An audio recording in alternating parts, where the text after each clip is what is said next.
हिमाचल प्रदेश, जिसे देवभूमि कहा जाता है, अपनी गोद में अनगिनत रहस्य समेटे हुए है।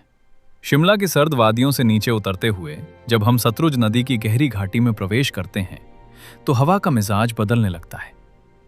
यहाँ ठंडक की जगह एक सौंधी सी गर्माहट महसूस होती है।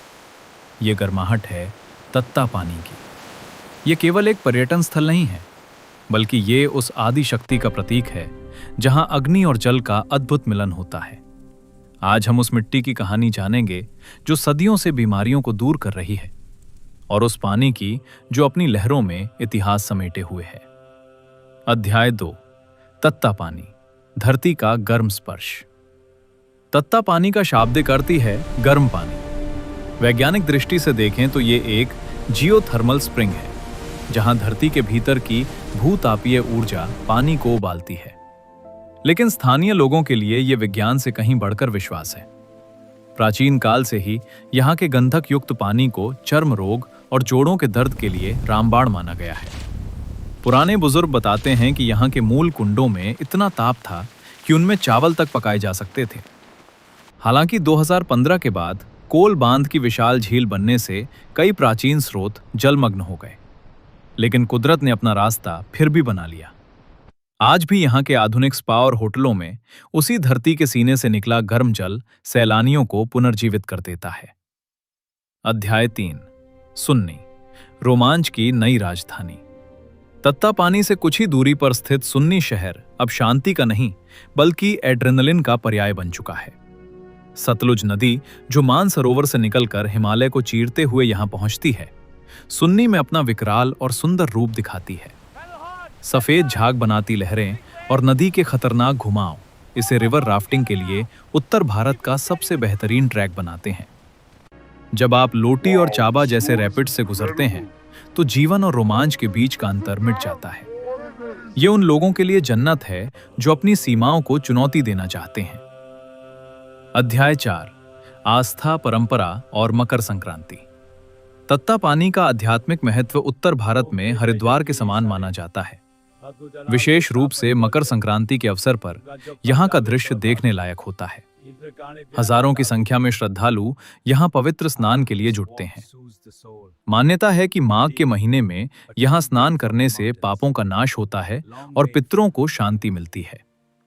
पास ही स्थित सराउर की शिव गुफा इस यात्रा को पूर्णता प्रदान करती है। अंधेरी गुफा के भीतर प्राकृतिक रूप से रिश्ता पानी और दूधिया पत्थर के शिवलिंग भक्तों को एक अलग ही लोक में ले जाते हैं। यहाँ की हवाओं में आज भी पुराने मंत्रों और स्थानीय पहाड़ी गीतों की गूंज सुनाई देती है। अध्याय 5, बदलता भूगोल और विकास की चुनौतियां। विकास कभी कभी अपनी कीमत मांगता है।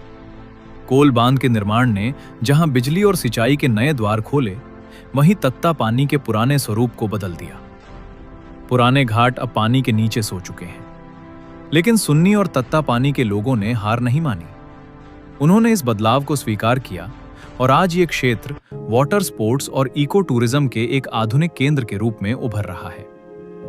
यहाँ की नई बनी विशाल झील अब हाउस बोटिंग और जेट स्कीइंग की संभावनाओं को भी तलाश रही है।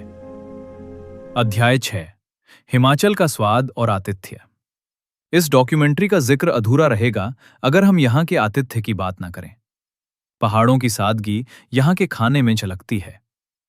पारंपरिक धाम जिसमें मदरा, माह की दाल और खट्टा परोसा जाता है, यहाँ के उत्सवों की जान है। यहाँ का स्थानीय फल और पहाड़ी चाय आपके सफर की थकान को पल भर में दूर कर देती है। सुन्नी के बाजार में घूमते हुए आपको हिमाचली टोपी और हस्तशिल्प के ऐसे रंग मिलेंगे जो आपको फिर से यहाँ आने के लिए मजबूर कर देंगे। उपसंहार, एक अमर यात्रा। जैसे जैसे सूरज सतलुज की लहरों के पीछे छिपता है और घाटी में शाम की लालिमा छाती है, तत्ता पानी और शांत हो जाता है। ये स्थान हमें सिखाता है कि समय बदल सकता है, नदियां ठहर सकती हैं, लेकिन आस्था और प्रकृति का रिश्ता कभी नहीं टूटता। अगर आप शांति की तलाश में हैं, तो यहाँ के गर्म कुंड आपका इंतजार कर रहे हैं, और अगर आप लहरों से लड़ना चाहते हैं, तो सुन्नी की राफ्ट आपका। तत्ता पानी और सुन्नी, हिमाचल का वो अनमोल मोती है जिसकी चमक कभी फीकी नहीं पड़ती।